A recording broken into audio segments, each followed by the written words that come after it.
Mother bears with two cubs beg this human baby to be let into the home. Let us know where you are watching from. Don't forget to like and subscribe if you love our content. The first snowfall of winter blanketed the small cabin tucked away in the dense woods of northern Minnesota.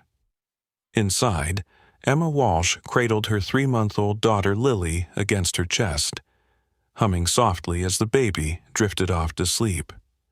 Her husband Daniel stoked the fire, adding another log to keep the bitter cold at bay. Their cabin stood alone at the edge of a vast forest, miles from the nearest neighbor, just how they liked it. "The storm's getting worse," Daniel whispered, glancing through the frost-covered window. The wind howled outside, bending the tall pines until they groaned under the weight of snow and ice. "I should check the generator before it gets dark." Emma nodded, carefully placing Lily in her wooden crib. "Be quick," she said, pulling a knitted blanket over the sleeping infant. "I don't like the feel of tonight. Something seems different." As Daniel zipped up his heavy coat, a strange silence suddenly fell over the forest. The howling wind died down, and the distant calls of birds ceased completely. Emma felt a chill run down her spine that had nothing to do with the cold. She'd lived in these woods all her life, and knew that such sudden silence usually meant only one thing: predators were nearby. Daniel paused at the door, his hand frozen on the knob. "Did you hear that?" he asked, his voice barely audible. Emma strained her ears. At first, there was nothing but the soft crackling of the fire. Then she heard it. A low, rumbling sound, followed by what almost sounded like a whimper. Not the cry of a wolf or the screech of an owl, but something larger, more desperate. "It's probably just the wind," Daniel said, but his voice lacked conviction. He reached for the rifle they kept mounted above the door, just in case. Before his fingers could touch the weapon, a heavy thud against the cabin wall made them both jump. Lily stirred in her crib but didn't wake. The thud came again, this time accompanied by a deep, rumbling groan that was unmistakably the sound of a bear. Emma rushed to the window, her heart hammering in her chest. What she saw made her gasp. Through the swirling snow, the massive silhouette of a bear stood on its hind legs, paw raised against the side of the cabin. But it wasn't alone. Behind it, sheltered from the worst of the storm, were two smaller bears, cubs, still young and vulnerable in the harsh winter. "Daniel," Emma whispered, unable to take her eyes off the scene. "There's a mother bear out there with two cubs." Daniel joined her at the window, his face pale. "That's not all," he said, pointing to the left.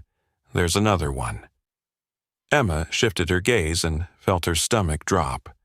A second mother bear, slightly smaller than the first but still formidable, emerged from the trees.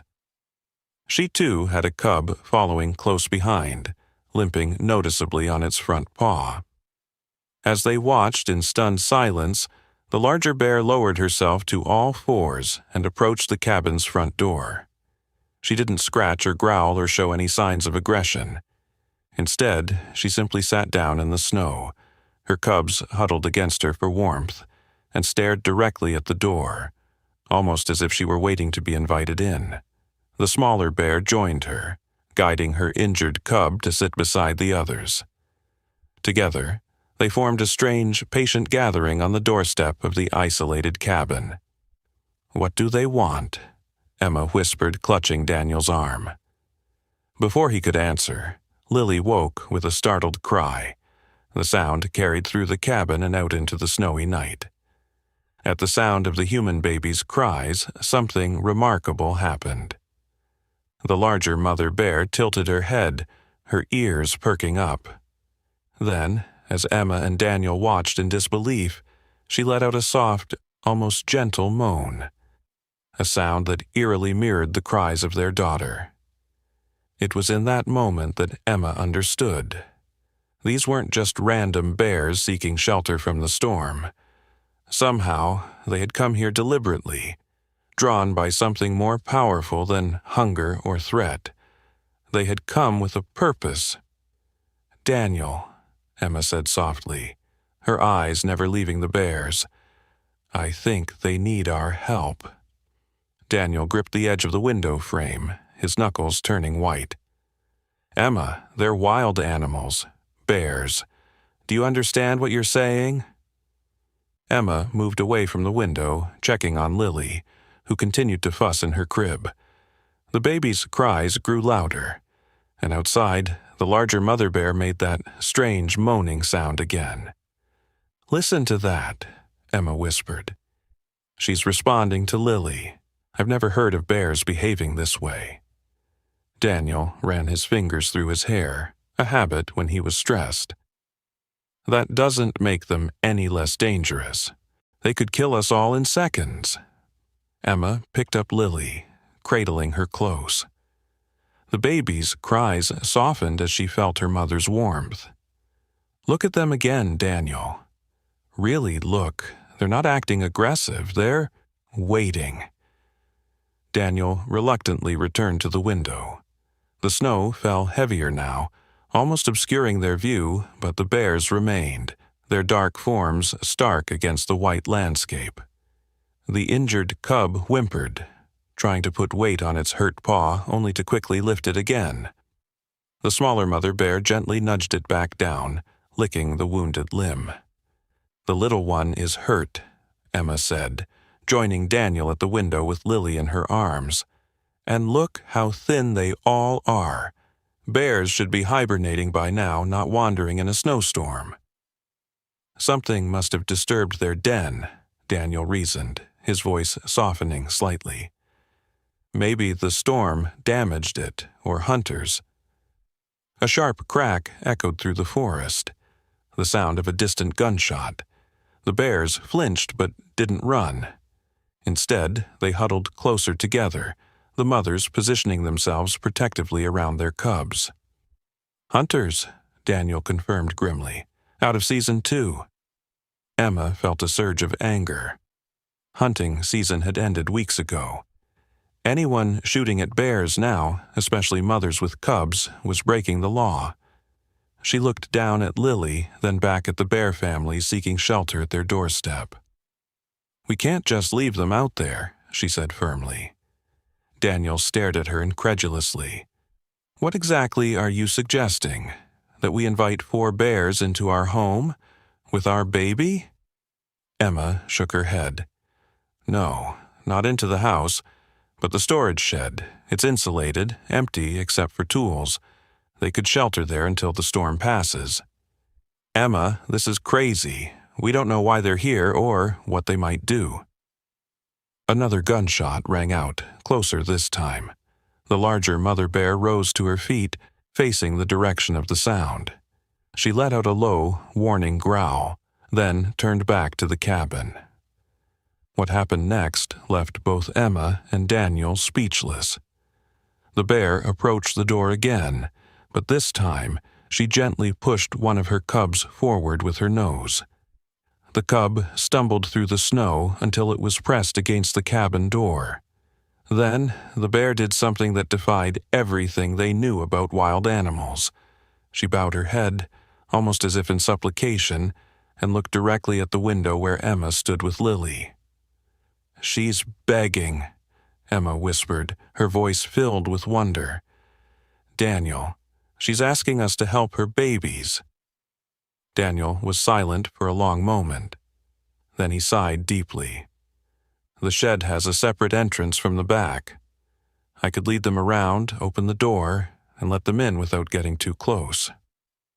Relief flooded through Emma.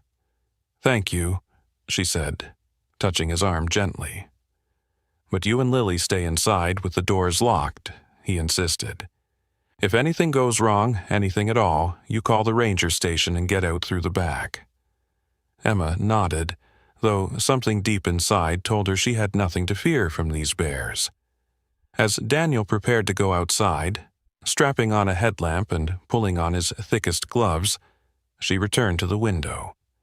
The bears were still waiting, their bodies gradually being covered by the falling snow. The injured cub had curled up against its mother, clearly in pain. The other two cubs shivered visibly. Time was running out for them. As Daniel unlocked the back door, Lily cooed softly in Emma's arms. Outside, the larger mother bear lifted her head, as if she could hear the baby's sounds even through the cabin walls. Their eyes met through the glass, a human mother and a bear mother, and in that moment Emma felt a connection that transcended species. They were both simply mothers, trying to protect their young against a world full of dangers. "Be careful," Emma called to Daniel as he stepped outside into the swirling snow. What neither of them realized was that their act of compassion was about to change their lives forever, in ways they could never have imagined. Daniel moved carefully around the side of the cabin, his boots crunching in the deep snow.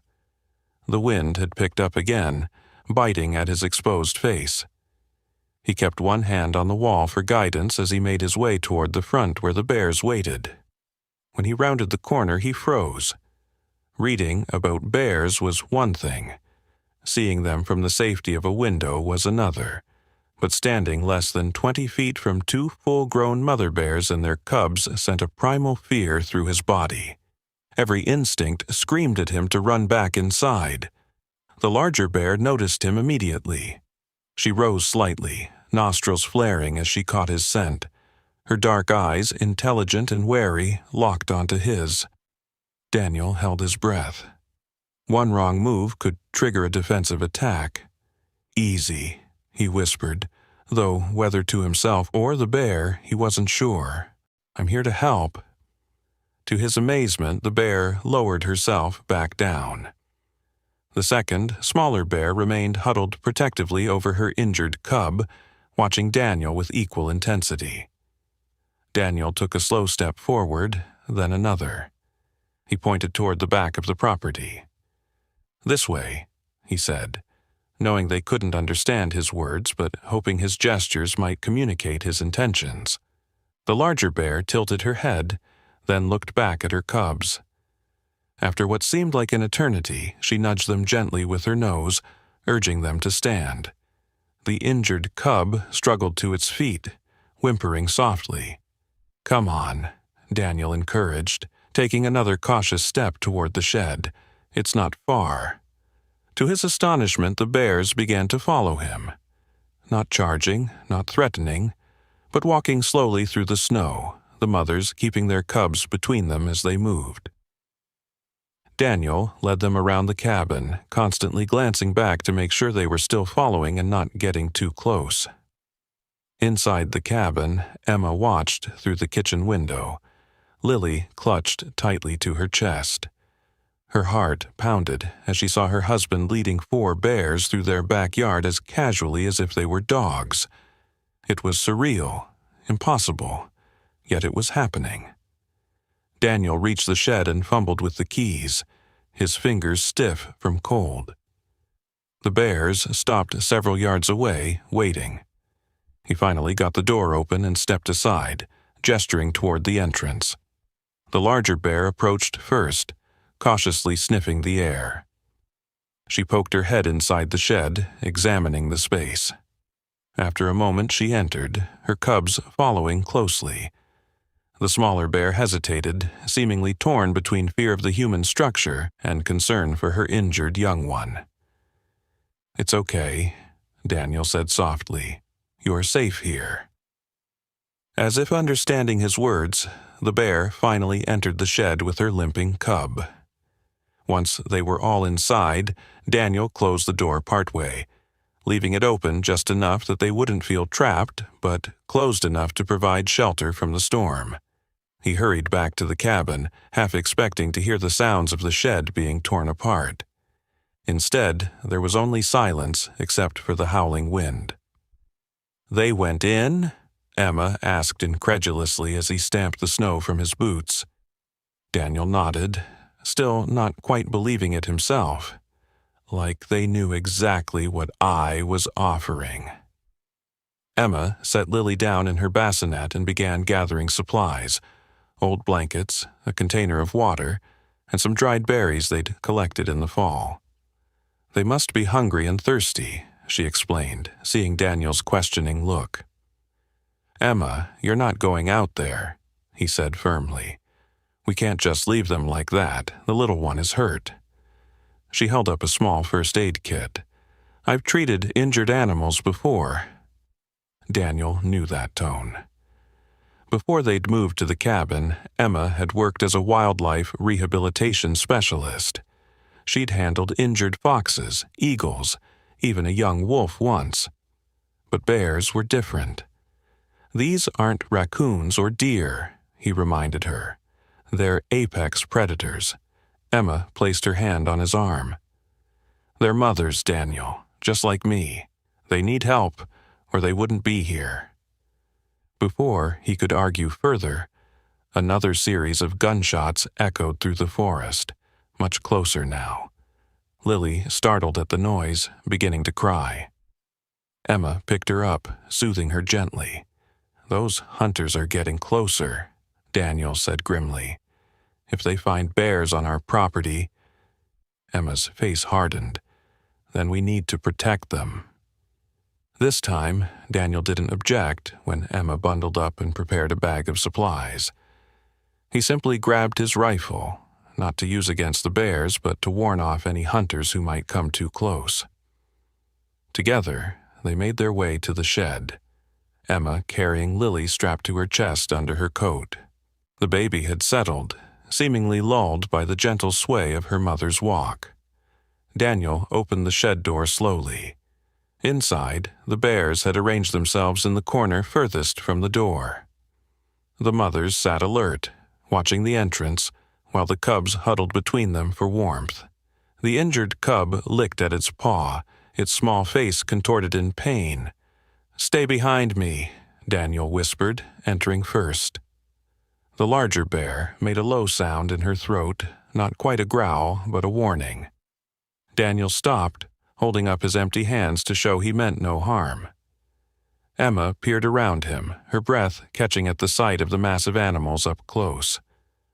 Slowly, deliberately, she unzipped her coat just enough to reveal Lily's face. The baby blinked in the dim light, her tiny features scrunching up as she yawned. The effect on the bears was immediate. The larger mother's posture relaxed slightly, her eyes fixed on the human infant. She made that same moaning sound they'd heard earlier, a sound that now, hearing it up close, reminded Emma eerily of how mother bears called to their cubs. "She recognizes what Lily is," Emma whispered in wonder. "She knows I'm a mother too." Taking advantage of the moment, Emma carefully set down the supplies she'd brought. She opened the container of water and placed it within reach of the bears, then scattered the dried berries nearby. Finally, she set down the blankets, pushing them toward the animals with her foot. The mothers watched, but made no move toward the offerings.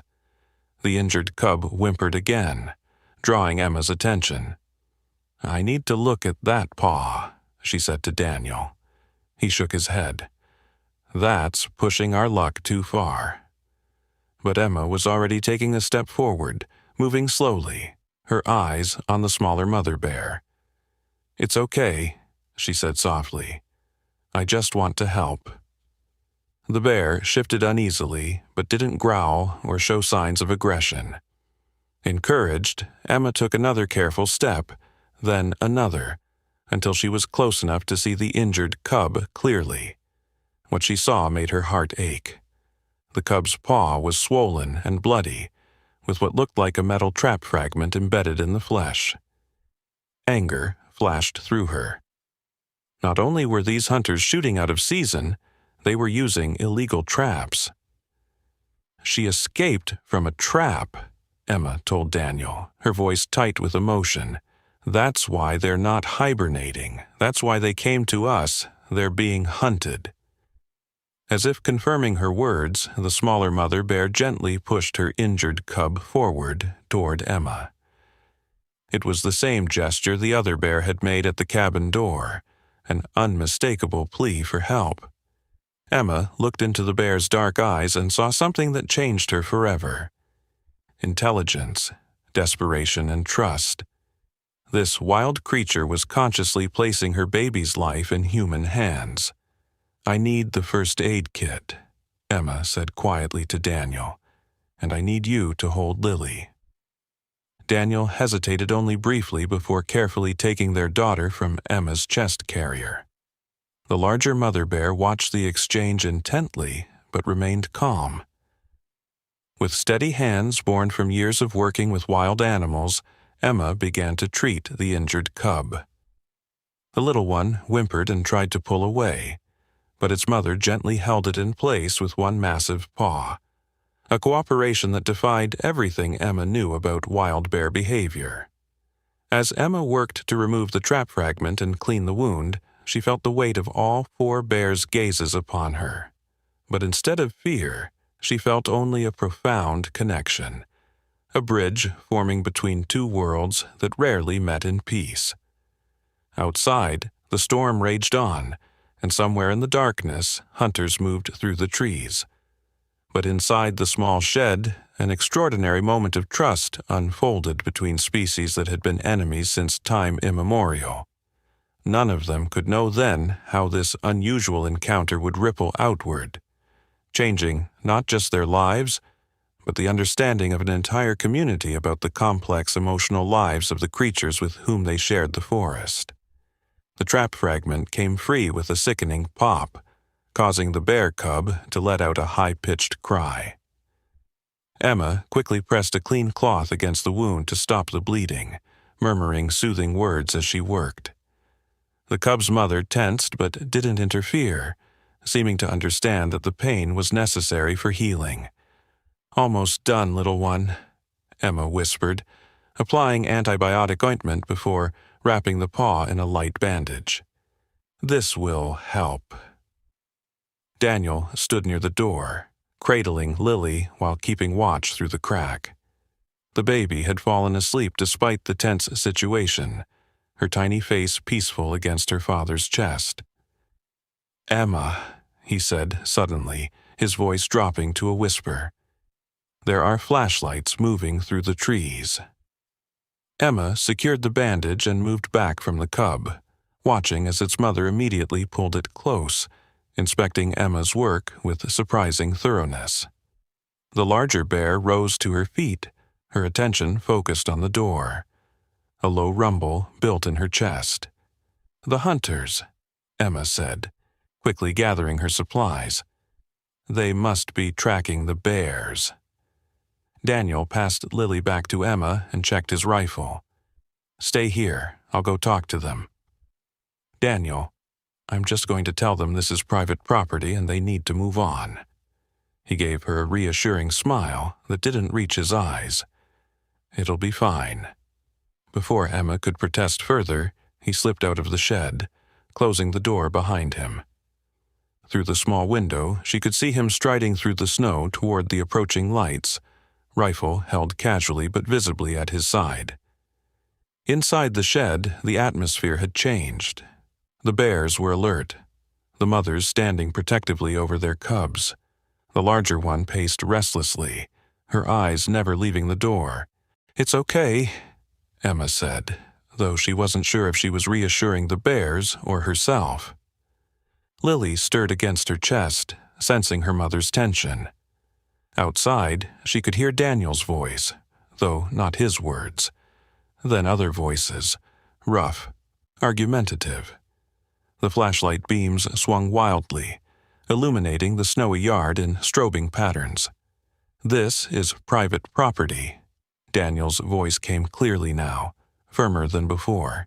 "You need to leave." "We're tracking injured bears," a gruff voice replied.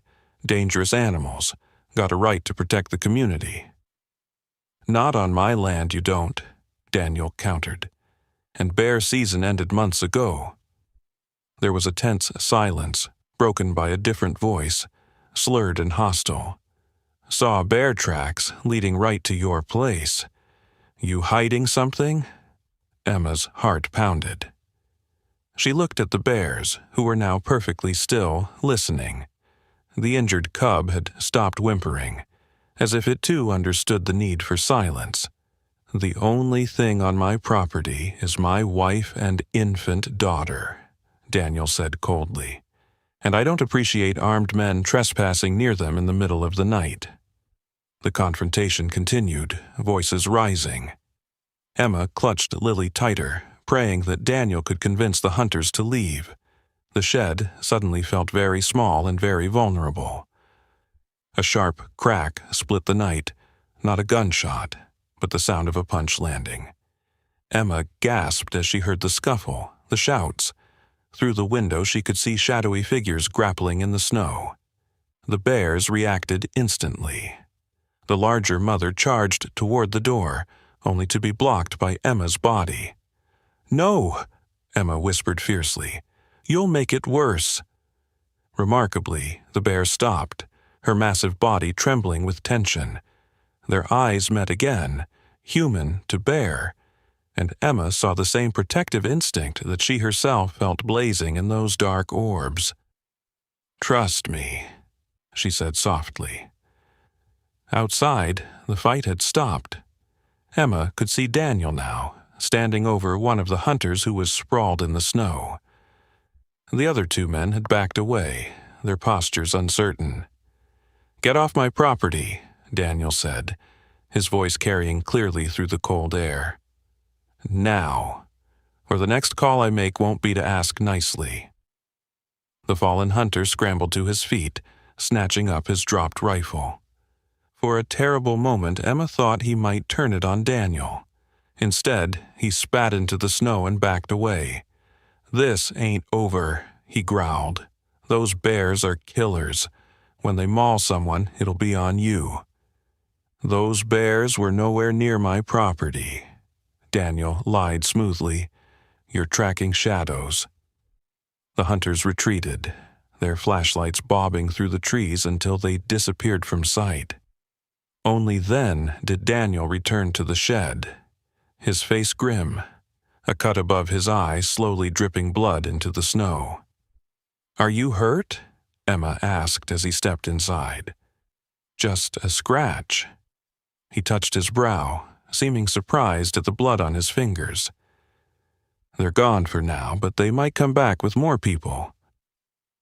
The bears had settled somewhat, though they remained vigilant. The injured cub was examining its bandaged paw with curiosity, while the others watched Daniel with what almost looked like concern. "We need to call the ranger station," Emma said. "Report the illegal hunting." Daniel nodded, but his expression was troubled. "Even if we do, what then? The rangers can't just relocate bears in the middle of a snowstorm. And if they find out we've got bears in our shed..." He didn't need to finish the thought. Taking in wild animals, especially predators, could result in heavy fines or worse. "We can't just turn them out," Emma insisted, "not with those men still hunting them." As they debated their options, a soft sound drew their attention. The larger mother bear had approached, moving with surprising gentleness for such a massive creature. She stopped a few feet away, then did something that left them both stunned. She dipped her head and nudged the water container Emma had brought, pushing it toward Daniel's feet. It was such a human-like gesture of offering that they could only stare. Then, just as deliberately, the bear turned and moved back to her cubs, settling down beside them. "Did she just, 'Thank you'?" Daniel asked incredulously. Emma nodded slowly, her scientific mind struggling to reconcile what she was witnessing with everything she knew about wild animal behavior. "I think she did." They stayed a while longer, watching as the bears gradually relaxed. The mothers took turns drinking from the water container, then carefully guided their cubs to do the same. They even sampled the dried berries, though they ate with delicate restraint, as if saving the food for when it was truly needed. When Emma and Daniel finally left the shed, Making sure the door was secure but still partially open, the storm had begun to ease. The snow fell more gently now, and breaks in the clouds revealed glimpses of stars. Back in the cabin, they put Lily to bed and tended to Daniel's cut. Neither spoke much, both still processing the extraordinary events of the evening. "What do we do tomorrow?" Daniel finally asked, breaking the silence. Emma gazed out the window toward the shed, barely visible in the darkness. "We help them," she said simply, "for as long as they need it." Daniel didn't argue. He'd seen enough that night to know that something exceptional was happening, something that defied explanation but demanded respect. As they prepared for bed, exhausted from the tension and wonder of the evening, neither noticed the faint lights that had reappeared at the edge of the forest. The hunters had not gone far, and they had not given up. Section 5, Daybreak, Revelations. Morning arrived with blinding brightness, sunlight reflecting off pristine snow. Emma woke early, her first thought of the bears. She slipped from bed, careful not to wake Daniel or Lily, and went to the window. The world outside had been transformed. Every branch, every surface was coated in glittering white. And there, in the freshly fallen snow between the cabin and the shed, were tracks, bear tracks, large and small, circling the property in what appeared to be a deliberate pattern. Emma dressed quickly and made her way to the shed, her boots crunching through the knee-deep snow. The door remained as they had left it, partially open. She approached cautiously, unsure what she would find. "Hello?" she called softly, peering inside. The shed was empty. The blankets lay rumpled in the corner, and the water container was tipped over. The bears had gone. Disappointment washed over her, though she knew it was irrational. They were wild animals after all. It was better that they had left, found a safer place to hide from the hunters. As she turned to go back to the cabin, something caught her eye. Markings on the wooden wall of the shed. Emma stepped closer, squinting in the dim light. Long, deep grooves had been carved into the wood, not randomly as bears might do when sharpening their claws, but in distinct patterns. 5 parallel lines, drawn with precision. Beneath them, a rough circle. And beside that, what could only be described as a crude but recognizable drawing of a cabin. Emma traced the markings with trembling fingers. This was no random scratching. This was communication.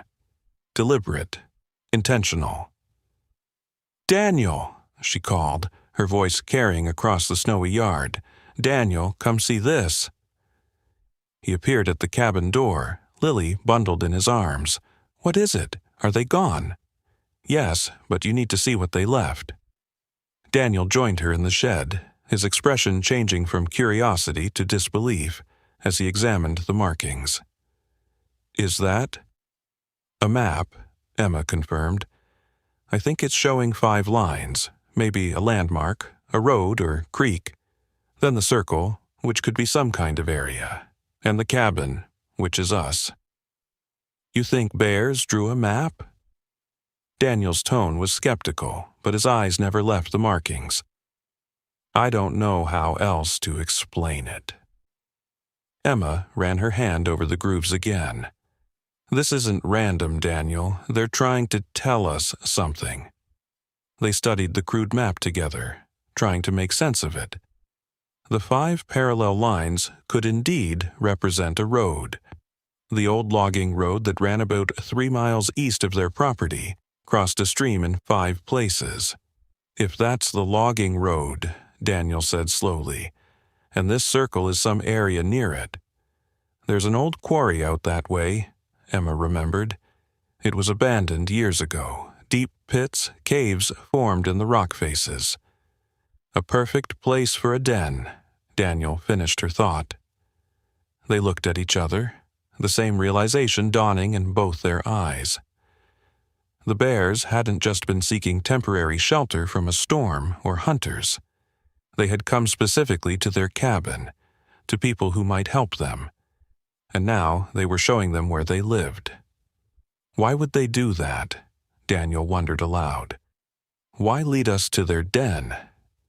Before Emma could answer, a distant sound reached them. Engines, multiple ones, growing louder. They stepped outside to see a caravan of ATVs and snowmobiles approaching along the forest road. At least 6 or 7 vehicles carrying men with rifles. "The hunters," Daniel growled. "They've brought reinforcements." Emma felt cold fear grip her heart. The bears might have left their shed, but they had clearly not gone far, not if they'd taken the time to leave a message. They could still be nearby, vulnerable in the daylight with nowhere to hide but their den. And now these men were coming, armed and determined to find them. "We need to warn them," Emma said urgently. Daniel stared at her. "Warn the bears? Emma, how exactly do you plan to do that?" She was already moving toward the cabin. "I don't know, but they trusted us enough to show us where they live. We can't just let those men find them." Inside, Emma quickly packed a bag, more medical supplies for the injured cub, food, water, and a map of the area. Daniel followed her, still holding Lily, his expression torn between concern and resignation. "You want to go to their den," he said. It wasn't a question. "We can get there first if we take the snowmobile." Emma zipped up the bag.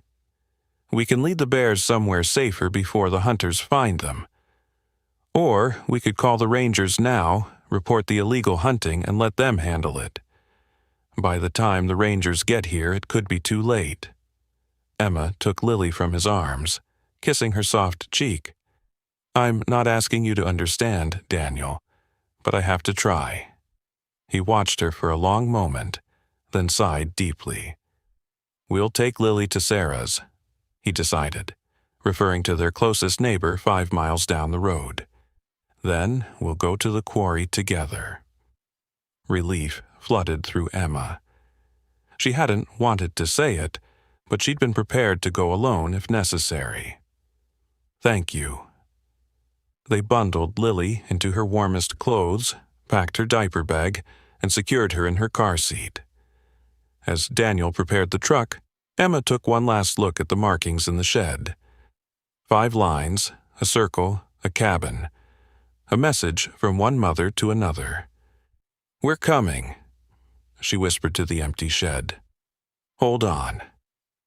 The drive to Sarah's took longer than usual with the snow-covered roads. By the time they had dropped off Lily, with a hastily concocted story about needing to check on storm damage, and circled back toward the quarry on their snowmobile, nearly 2 hours had passed. They could hear the hunters' vehicles in the distance, spreading out through the forest. Daniel drove the snowmobile expertly through the trees, following the route they had decoded from the bears' crude map.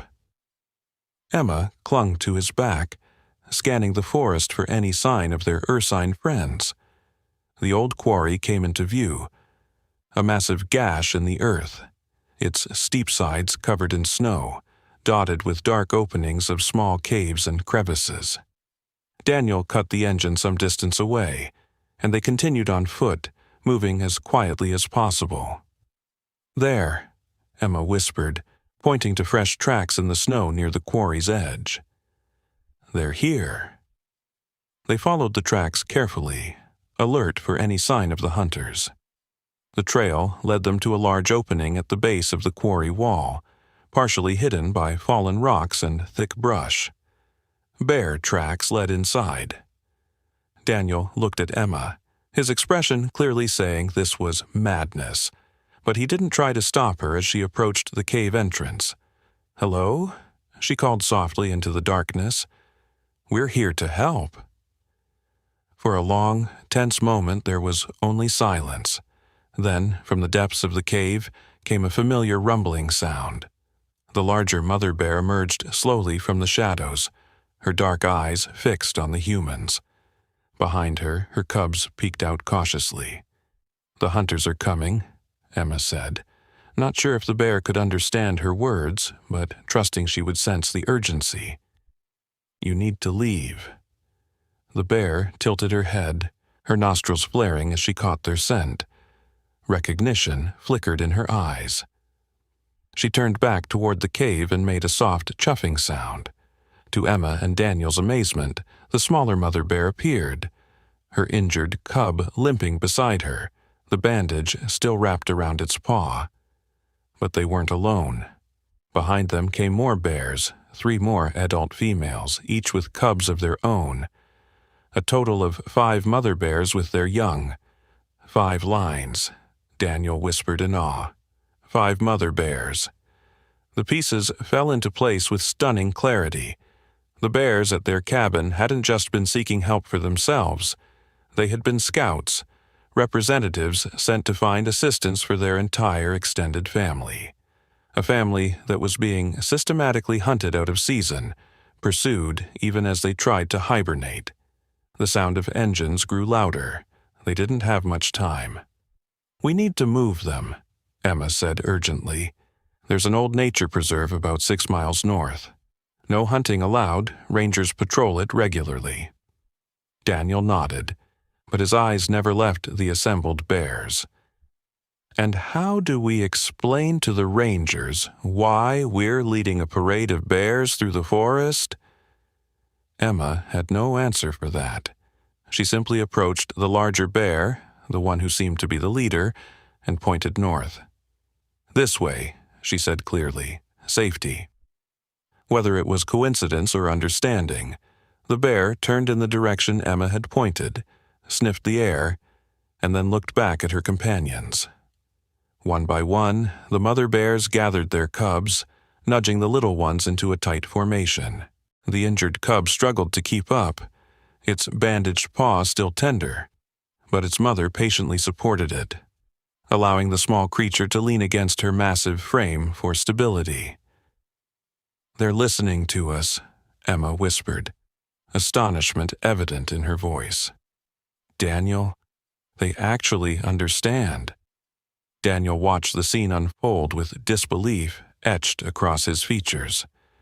Everything he thought he knew about wild animals, about the separation between human and animal intelligence, was being challenged before his eyes. These weren't just instinct-driven creatures, they were demonstrating complex thinking, communication, and trust.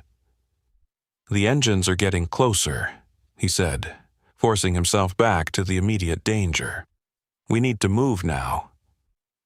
Emma approached the lead bear, maintaining a respectful distance but close enough to establish what felt impossibly like eye contact. "Follow us," she said clearly, gesturing toward the snowmobile and then to the north. "We'll lead you to safety."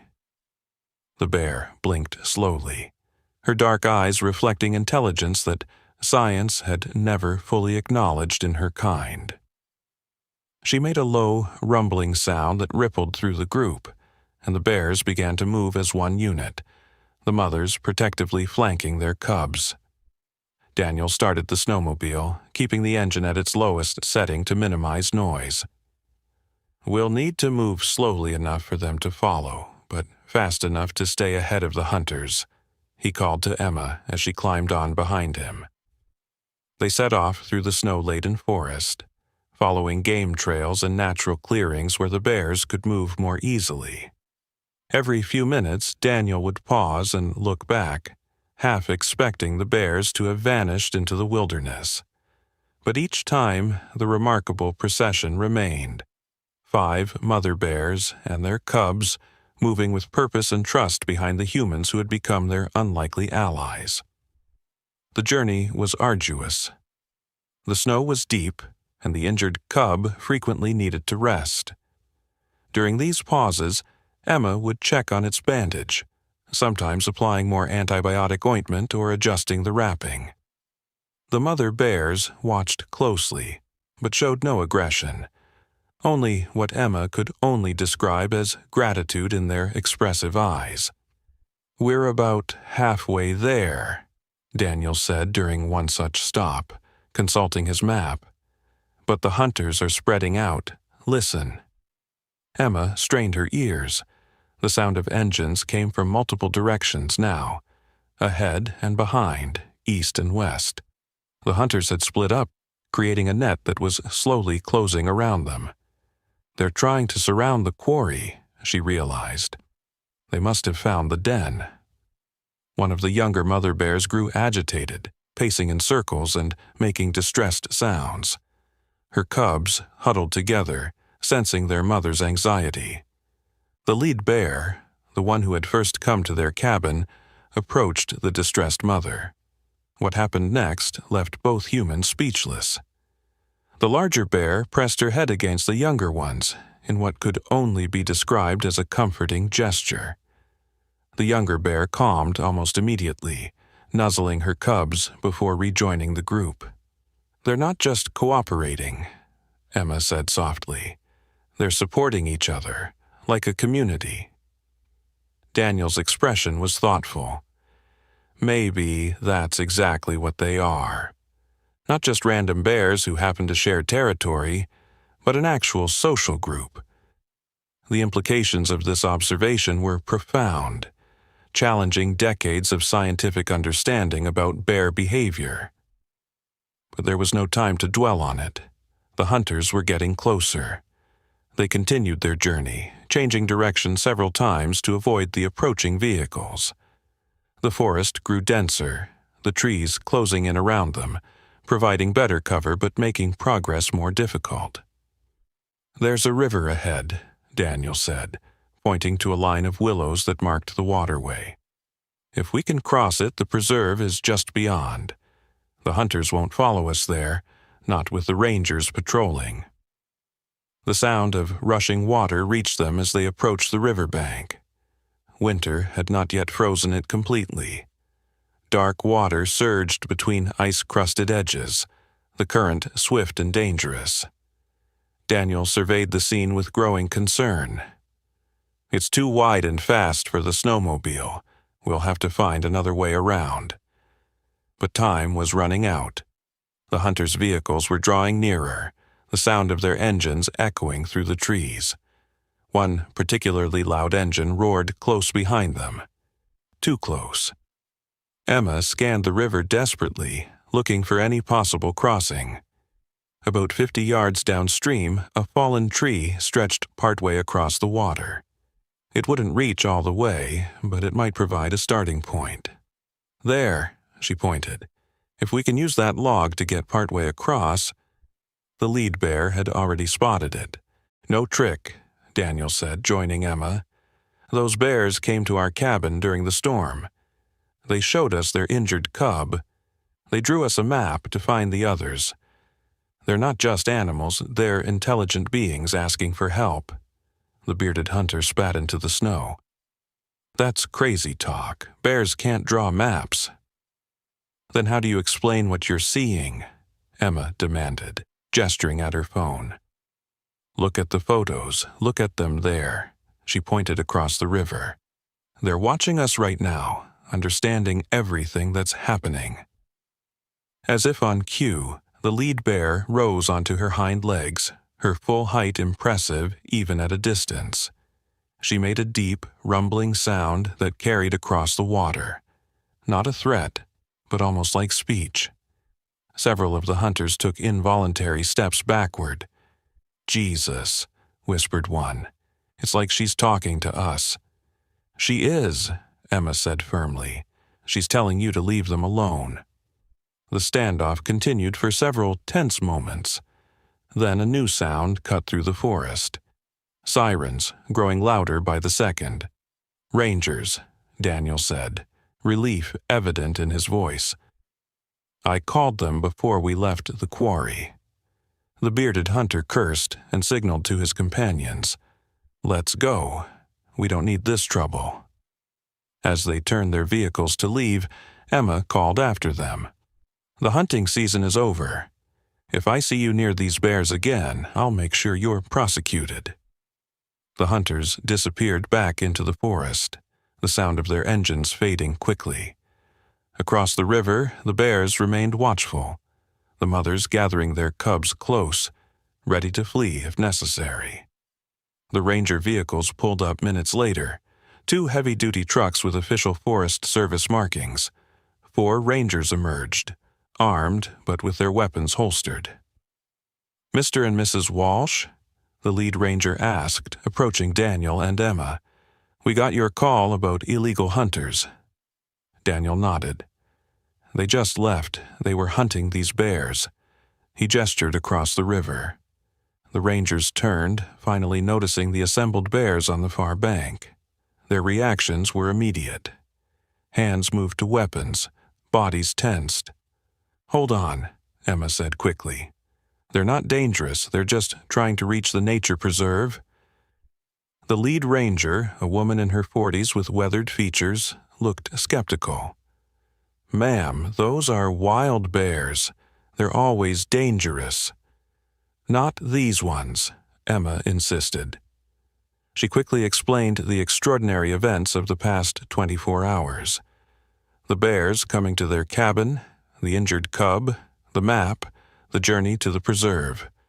The rangers listened with increasing disbelief. "Bears don't behave like that," one said flatly. "These ones do," Daniel replied, "and we have proof." He handed over Emma's phone with the photographs. The lead ranger studied the images, her expression changing from skepticism to cautious curiosity. "I've never seen anything like this," she admitted. "But even if what you're saying is true, we can't just let those bears wander into the preserve. They need to be evaluated, tagged, possibly relocated." "They're trying to relocate themselves," Emma argued. "They chose the preserve because they know it's safe. All they need is a chance to establish a new den for the winter." Across the river, the bears had begun to move again, following the shoreline deeper into the preserve. The lead bear paused once, looking back at the humans, before disappearing into the trees with her extended family. The lead ranger sighed, handing the phone back to Emma. "I've been working these forests for 20 years, and I've never heard a story like yours. But those photos—" She shook her head. "We'll need you both to come to the station and file a formal report, and we'll need to track those bears to ensure public safety." "Will you protect them from the hunters?" Emma asked anxiously. The ranger nodded. "If they're in the preserve, they're under our protection. And if what you're saying is true, if these bears really did communicate with you, then we're dealing with something science needs to study, not something hunters need to shoot." As they drove to the ranger station in one of the Forest Service trucks, Emma gazed out the window at the snowy landscape. Somewhere in those trees, 5 mother bears were leading their cubs to safety, bears who had trusted humans enough to ask for help, who had demonstrated cooperation, communication, and compassion typically considered beyond their capabilities. She thought of Lily, safely at Sarah's house, unaware that her parents had just participated in something that might change our understanding of animal intelligence forever. One day, she would tell her daughter this story. The day the bears came asking for help, the day they discovered that the line between human and animal minds might be far less defined than science had believed. Daniel reached over and squeezed her hand. "What do you think will happen to them?" he asked quietly. Emma smiled, a sense of peace settling over her despite the chaos of the day. "They'll survive," she said with certainty, "and they'll remember us, just like we'll remember them." As the truck wound its way through the forest toward civilization, Emma could almost swear she heard a distant, rumbling farewell echoing through the trees, the voice of a mother bear, speaking from one parent to another across the boundaries of species. 2 weeks passed since the remarkable rescue. The Walsh family had settled back into their routine, though life would never quite be the same. The ranger station had taken their full report, documented the bears' unusual behavior, and promised to monitor the situation. Scientists from the state university had visited, interviewed Emma and Daniel extensively, and examined the markings in the shed with barely concealed excitement. This could revolutionize our understanding of ursine intelligence, one researcher had enthused, carefully photographing the crude map. Deliberate symbolic communication from bears, it's unprecedented. Emma had shared everything except one detail: the profound emotional connection she had felt with the mother bears. That moment of recognition between two maternal souls that transcended species. Some things were too personal, too mysterious for scientific scrutiny. On a crisp morning in early December, Emma sat by the cabin window, nursing Lily while watching snowflakes drift lazily from a pearl-gray sky. Daniel had gone to town for supplies, taking advantage of the cleared roads before the next storm hit. "Your dad should be home soon," she murmured to the baby, who gazed up at her with wide, innocent eyes. "Then we'll have hot chocolate and read stories by the fire." "Would you like that?" Lily responded with a tiny burble, her fingers curling around Emma's thumb with surprising strength. At 3 months old, she was already showing a distinct personality, curious, observant, with a calm disposition that reminded Emma of herself. A movement at the forest's edge caught Emma's attention. She squinted through the falling snow, her heart quickening as a large, dark shape emerged from the trees. It moved with deliberate grace, its massive body leaving deep tracks in the fresh powder. The lead mother bear. Emma sat perfectly still, Lily cradled against her chest. The bear approached slowly, stopping about 50 yards from the cabin.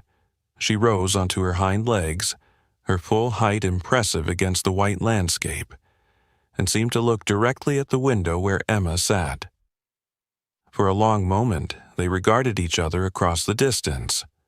Woman and bear. Two mothers connected by an experience that defied explanation. The bear lowered herself to all fours again and made a soft chuffing sound. From the tree line, 2 small forms darted out. Her cubs, noticeably larger than they had been 2 weeks ago, tumbling and playing in the snow with carefree abandon. Their mother watched them indulgently, occasionally nudging them back when they strayed too far. Emma smiled, tears welling in her eyes at the simple beauty of the scene. The bear family was healthy, safe, enjoying a moment of peace. She wanted to go outside, to somehow communicate her joy at seeing them again, but she knew better than to approach wild bears, no matter how special their connection might be. The bear suddenly turned her head, alert to a sound Emma couldn't hear. Within seconds, she had gathered her cubs and retreated into the forest, vanishing as silently as she had appeared. Minutes later, Daniel's truck pulled into the driveway. Emma greeted him at the door, Lily bundled in her arms. "You just missed them," she said, helping him with the grocery bags. "Missed who?" "The bears, the lead mother and her cubs. They came to the edge of the yard. I think they came to show me they're okay." Daniel set down the bags and looked at her with a mixture of concern and wonder. "Do you think they'll keep coming back? Is that safe?" Emma considered the question seriously. "I don't think they'll come too close again. They understand boundaries. They just wanted us to know they're alive, that they remember." As if confirming her words, a distant roar echoed through the forest. Deep, resonant, carrying through the clear winter air. Not a threat, but a farewell. That evening, as they sat by the fire, a knock at the door startled them. Daniel answered it to find Ranger Peterson, the woman who had led the team that day by the river. "Sorry to bother you folks," she said, stomping snow from her boots. "Mind if I come in for a minute?" They welcomed her inside, offering hot coffee, which she gratefully accepted. After pleasantries were exchanged, she got to the point of her visit. "We've been monitoring those bears you helped," she said, cradling the steaming mug. "Set up trail cameras around the preserve, sent tracking teams in when weather permitted." "How are they doing?" Emma asked, leaning forward eagerly. Ranger Peterson's weathered face broke into a smile. "Thriving, actually. They've established a den system in the eastern section of the preserve. The injured cub's paw has healed nicely. Hardly a limp now." "That's wonderful," Emma said, relief washing over her. "But that's not why I'm here."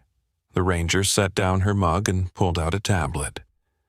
"Our cameras caught something unusual, something I thought you should see." She played a video clip. The footage was grainy, black and white, date stamped just 3 days ago. It showed a clearing in the forest, illuminated by moonlight reflecting off snow. The 5 mother bears appeared one by one, forming a circle while their cubs played in the center. "Bears are typically solitary animals," the ranger explained. "Even mothers with cubs don't usually band together like this." The footage continued. The bears began moving in what could only be described as a coordinated pattern, rising on hind legs, moving in sequence, occasionally making sounds to each other that seemed to elicit specific responses. "At first, we thought they were just playing or establishing dominance," Peterson said. "But watch this part closely." The bears suddenly stopped their movements and turned as one to face the camera. The lead bear approached, studying the device with evident curiosity. She sniffed it, touched it gently with one paw, then turned to the others and made a series of soft sounds. What happened next left Emma and Daniel speechless. The bears began to scratch in the snow, taking turns, each adding to what was gradually taking shape on the ground. When they finished and moved away, the camera had a clear view of their creation. A perfect circle with 5 smaller circles inside it, and beside it, unmistakably, a simple drawing of a cabin. "They're communicating with each other," Peterson said quietly. "Sharing information, working together, and that symbol." She pointed to the cabin drawing. "That's new behavior. We've never documented anything like it." Daniel found his voice first.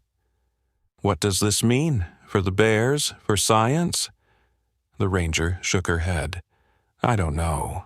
The university researchers are beside themselves with excitement. They want to set up a more permanent study, observe these bears long term." She looked directly at Emma. "They're calling it the Walsh bear family now, named after you two." Emma felt a surge of protective instinct. They won't disturb them, will they? These bears have been through enough. "Non-invasive research only," Peterson assured her. "Observation from a distance, no tranquilizing, no radio collars unless absolutely necessary for their protection." She paused. "Actually, that's the other reason I'm here. The university team would like you both to consult on the study. You've had interactions with these bears that no one else has experienced. Your insights would be valuable." Emma and Daniel exchanged glances, a silent communication passing between them. This was an opportunity to ensure the bears were treated with the respect and understanding they deserved, to help bridge the gap between human and animal worlds. "We'd be honored," Emma said finally, "as long as the bear's well-being comes first." Ranger Peterson nodded. "Of course. And there's one more thing." She reached into her pocket and pulled out a small, carved wooden bear. "This was left at the station door 3 nights ago. No one saw who left it, but—" She handed it to Emma.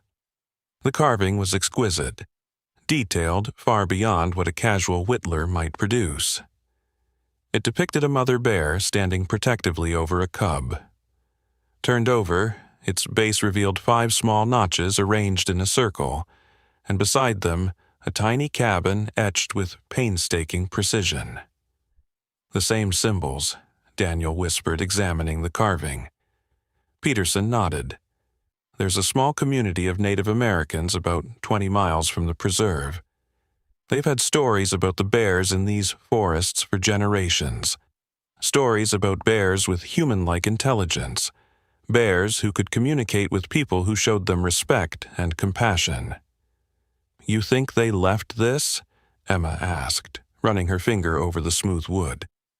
"I think," the ranger said carefully, "that what happened between you and those bears has touched more lives than just yours. The story is spreading, changing how people around here think about the animals we share these forests with." After Ranger Peterson left, Emma sat by the window, the carved bear clutched in her hand, looking out at the snowy forest. Lily slept peacefully in her crib nearby, unaware that her young life had already intersected with something extraordinary. "Do you think she'll remember any of this when she's older?" Daniel asked, sitting beside Emma and draping an arm around her shoulders. Emma smiled, leaning into his embrace. "Maybe not consciously, but somewhere deep inside, I think she'll carry it with her. The knowledge that there's more intelligence, more emotion, more connection in this world than most people ever realize." Out in the darkness, a gentle snow began to fall again, covering the tracks that led from the forest to their cabin and back again. A path between two worlds that had briefly, miraculously, touched. Spring arrived in the Minnesota wilderness with a riotous explosion of color and sound. The snow retreated grudgingly, revealing tender shoots of green pushing up through the softening earth. Birds returned from their southern sojourns, filling the forest with songs and busy nest building. Life renewed itself with the ancient rhythm of the seasons. The Walsh cabin had changed in subtle but significant ways since the winter encounter with the bears. A small research station now stood at the edge of their property. A simple structure housing equipment to monitor forest activity, staffed occasionally by university students who treated Emma and Daniel with a mixture of academic curiosity and barely concealed awe. "The mothers and cubs have emerged from hibernation," reported Nadia, a graduate student specializing in bear behavior. She showed Emma footage from the preserve cameras, the images capturing 5 healthy mother bears leading their cubs out into the spring sunshine, teaching them to forage for the first tender plants of the season. "They all survived the winter," Emma noted with satisfaction. "And the injured cub?" Nadia smiled. "Completely healed. In fact, he's one of the most active of the group." She scrolled to another clip showing the once injured cub scampering up a tree, demonstrating perfect use of its formerly wounded paw. Emma felt a surge of joy watching the bears thrive. The months of research had yielded fascinating insights into their unusual social structure. Unlike most bear populations, where adults were primarily solitary except during mating season, these 5 mothers maintained their close association, denning near each other and cooperating in raising and protecting their young. "We're documenting behaviors never before seen in wild bears," Nadia explained enthusiastically. "Coordinated hunting strategies, sentinel posting, even what appears to be deliberate teaching of cubs by bears other than their mothers. It's revolutionary. But the most extraordinary discoveries had been in the area of communication. The bears continued to create symbolic markings, not just at random, but in specific locations and contexts that suggested intentional message leaving. The researchers had documented over 30 distinct symbols, some appearing repeatedly with enough consistency to suggest a rudimentary form of written language. The scientific papers were cautious in their conclusions, careful not to anthropomorphize or overstate the findings. But in private conversations, even the most skeptical researchers admitted they were witnessing something that challenged fundamental assumptions about animal cognition. Lily, now 8 months old and beginning to crawl with determined enthusiasm, had become the unexpected focus of particular interest from the bears. On 3 separate occasions, mothers and cubs had appeared at the forest edge when Emma had Lily outdoors. They never approached closely but watched with evident curiosity as the human baby explored her world. "It's like they recognize her as a cub," Daniel had observed after one such encounter. "They're keeping track of her development." This particular morning, Emma sat on the cabin porch with Lily in her lap, enjoying the warm spring sunshine. Daniel was inside preparing lunch, occasionally visible through the window as he moved about the kitchen. A movement at the tree line caught Emma's attention. She wasn't surprised to see the lead mother bear emerge slowly from the forest. This bear, whom the researchers had named Matriarch but whom Emma privately thought of as Sage, had established a pattern of periodic visits. Never threatening, never approaching too closely, but making her presence known as if checking in on the human family that had helped save her extended clan. What was surprising, however, was that Sage was alone. Her cubs, now considerably larger than when Emma had first encountered them, were nowhere to be seen. "Hello, old friend," Emma called softly, remaining seated to appear non-threatening. "Where are your little ones today?" Sage stopped at her usual distance, her dark eyes fixed on Emma and Lily. She made a soft chuffing sound, then deliberately placed something on the ground in front of her. With one massive paw, she nudged it forward a few feet, then backed away several steps. Emma stared at the object, curiosity overcoming caution. "Daniel," she called through the open door. "Could you come here for a minute?" Daniel appeared, wiping his hands on a dish towel. "What is it?" "Sage left something," Emma said, nodding toward the object on the ground. "I'd like to see what it is." Daniel frowned. "Let me get it. You stay with Lily." "No," Emma said firmly. "She left it for me. I can feel it." She handed Lily to Daniel. "Just keep her safe. I won't go near Sage." Before Daniel could protest further, Emma descended the porch steps and crossed the yard. Sage remained where she was, watching intently but showing no signs of aggression. When Emma reached the object, she crouched down to examine it. It was a chunk of tree bark, roughly 6 inches square, with deep grooves carved into its surface. The markings were precise, deliberate, 5 small circles arranged around a larger central circle. Beside this familiar symbol was something new, what appeared to be a small human figure holding a tinier figure in its arms. "A mother and baby," Emma whispered, recognizing the crude but unmistakable depiction of herself and Lily. She looked up at Sage, who was watching her with those intelligent eyes. "Thank you," she said, carefully picking up the bark carving.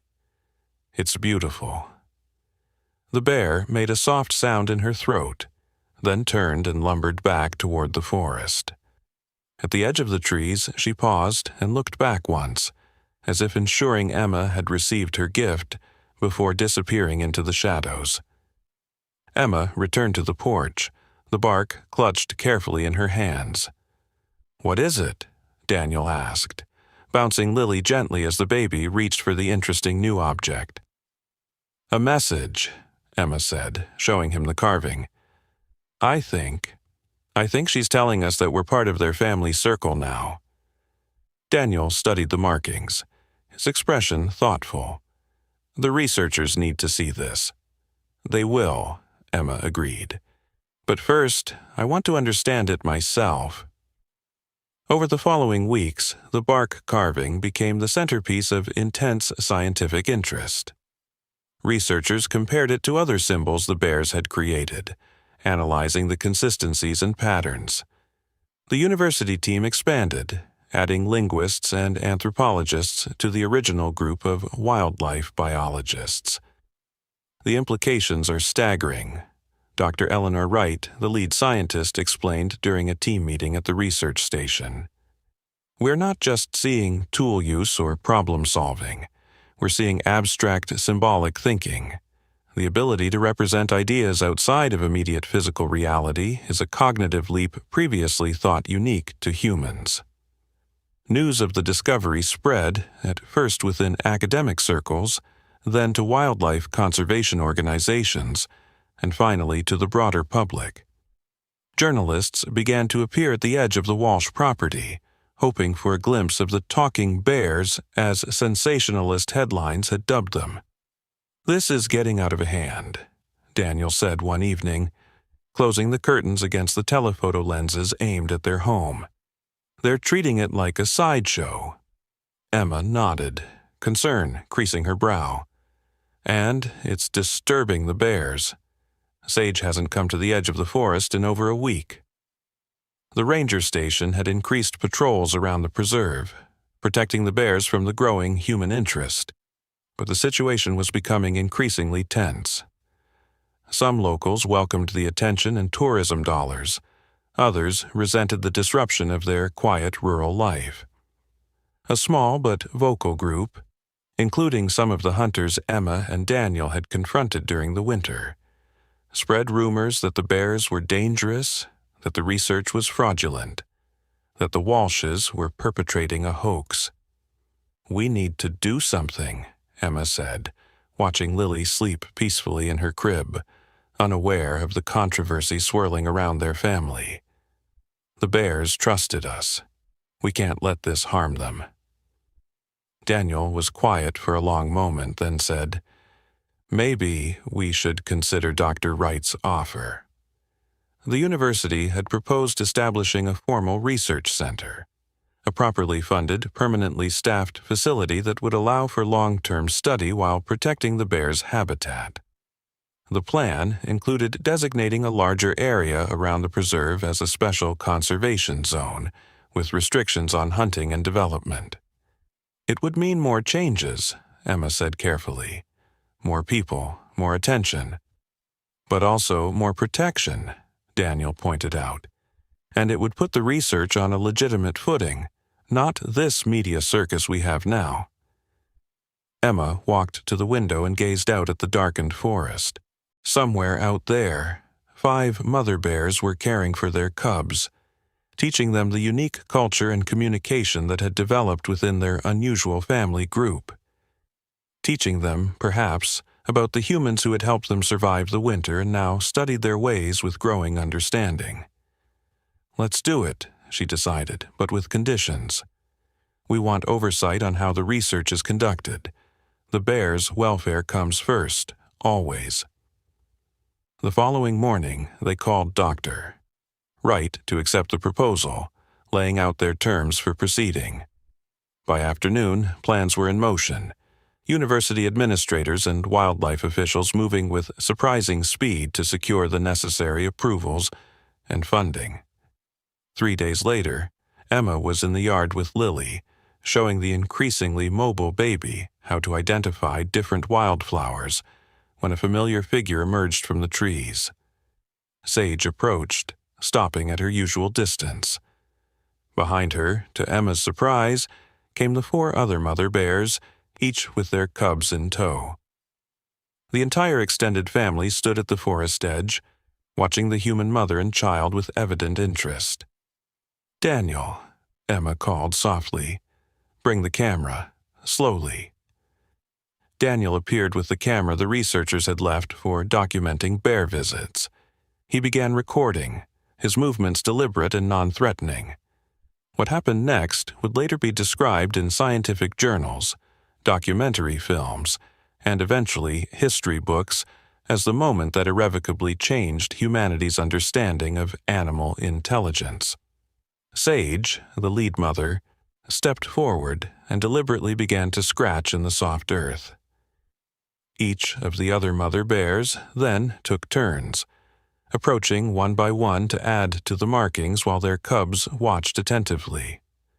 When they finished, they backed away as a group, creating a clear view of what they had drawn.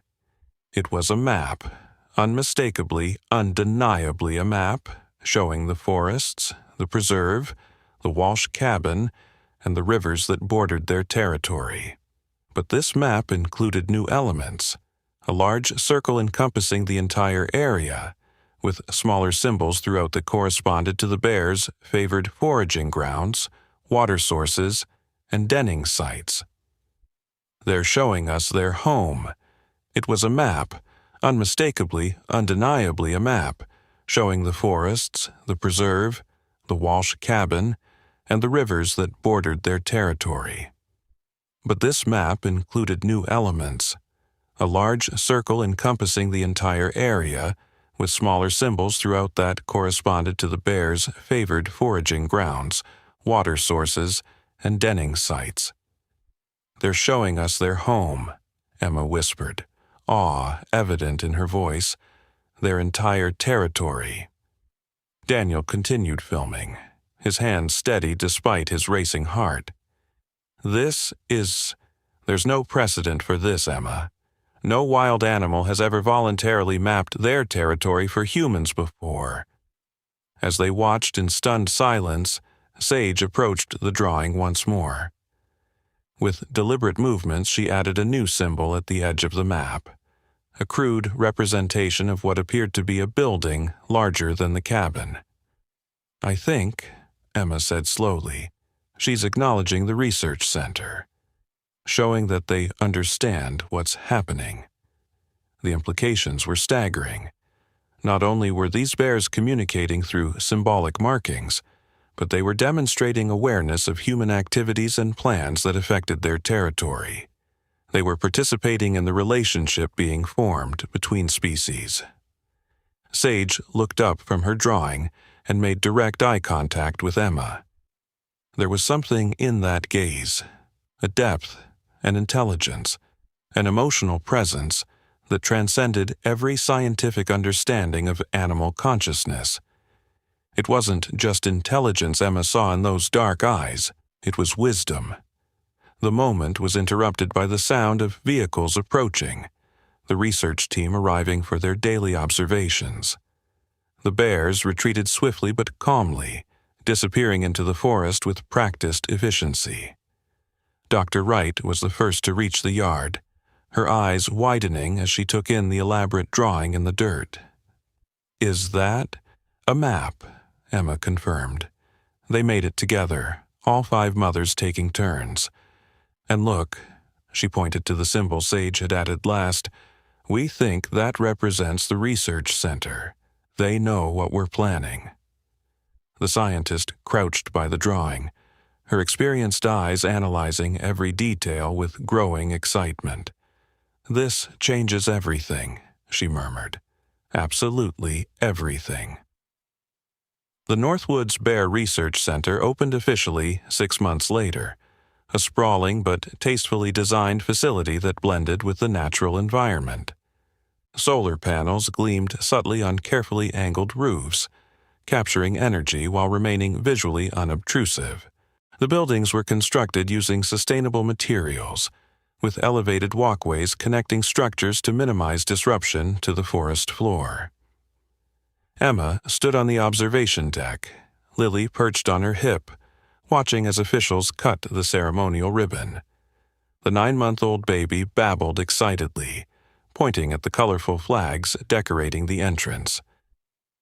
"That's right, sweetie," Emma murmured. "Pretty flags, and look." She turned slightly, directing Lily's attention to the forest edge where dark shapes moved among the shadows. "Your special friends came to watch, too." The bears had maintained a cautious but consistent presence throughout the construction process. They observed from safe distances, neither fleeing from nor approaching the human activity. The research team, under Emma and Daniel's insistence, had established strict protocols to ensure the bears were never disturbed or made to feel threatened. "They understand what we're doing," Emma had explained repeatedly to skeptical officials and contractors. "They're allowing this to happen in their territory. We need to respect that." Daniel joined them on the observation deck, slipping an arm around Emma's waist. "Governor's speech is finally over," he said with a slight smile. "I think even Sage was getting bored." "Did you see her yawn?" Emma laughed. The lead mother bear had indeed been visible during the governor's lengthy address, sitting remarkably still at the forest edge, occasionally tilting her head as if listening to the human voices carrying across the clearing.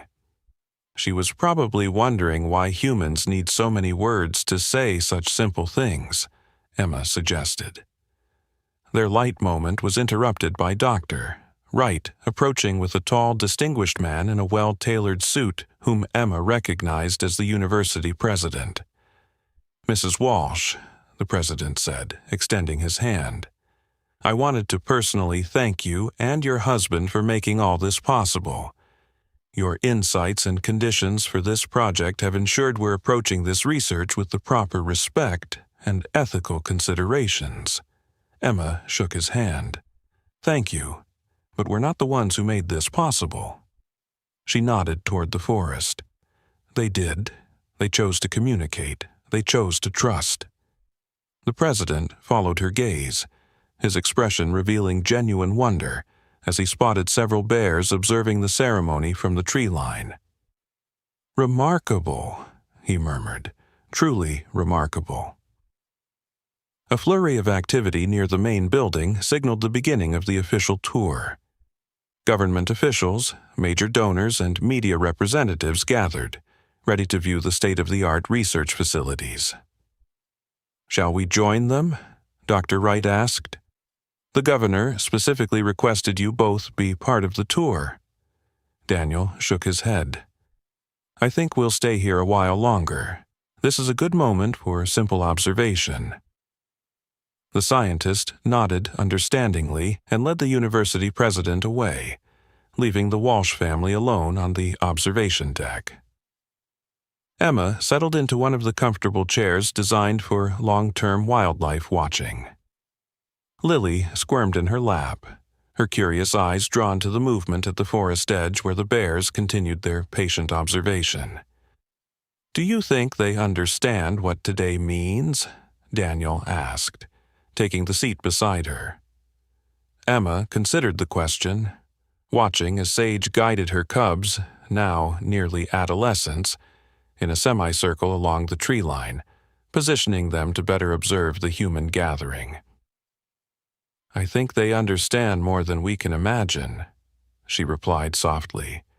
"They've been watching us, learning about us, just as we've been studying them. The difference is, they began their observations long before we recognized their intelligence." As the official tour proceeded through the research center, Emma, Daniel, and Lily remained on the observation deck, sharing a moment of quiet communion with the bears who had changed their lives and were now changing scientific understanding of animal consciousness. Suddenly, Sage stepped fully out of the forest, her massive form silhouetted against the green backdrop. With deliberate movements, she rose onto her hind legs, a position that once would have seemed threatening, but now registered as something else entirely. She stayed that way for several long moments, gazing directly at the Walsh family. Then, in a gesture that brought tears to Emma's eyes, the bear placed one paw over her heart before lowering herself back to all fours. "Did you see that?" Daniel whispered, his voice thick with emotion. Emma could only nod, words failing her. The simple gesture, so human-like, so full of meaning, transcended every boundary between their species. As Sage turned to lead her family back into the depths of the forest, Emma knew with absolute certainty that they were witnessing not just a new scientific discovery, but the beginning of a profound relationship between two intelligent species sharing one world. "Goodbye for now, old friend," she called softly as the bears disappeared among the trees. "Thank you for trusting us with your story." The research center would go on to document extraordinary behaviors and communication patterns among the bears. Scientific papers would be published, theories of animal cognition would be rewritten, and conservation policies would be transformed by the growing recognition of complex intelligence in non-human species. But for Emma, Daniel, and Lily, The true magic would always be that winter night when desperate mother bears had knocked on their door, asking for help. The night that reminded humans that compassion, intelligence, and the love of family were never exclusively human traits, but universal bonds that connected all living beings who shared the ancient forests and the wider world beyond. As the sun began to set over the Northwoods Bear Research Center, casting long shadows across the clearing, Emma held her daughter close and whispered in her ear, "Remember this day, Lily. Remember that sometimes the most important voices are the ones we've never been taught to hear, and the deepest connections come when we open our hearts to understanding those different from ourselves." In the distance, a mother bear called to her cubs, her voice echoing through the trees, a sound that once might have struck fear, but now carried a message of shared wisdom across the dividing line between wilderness and civilization, between human and animal, that had suddenly grown much thinner.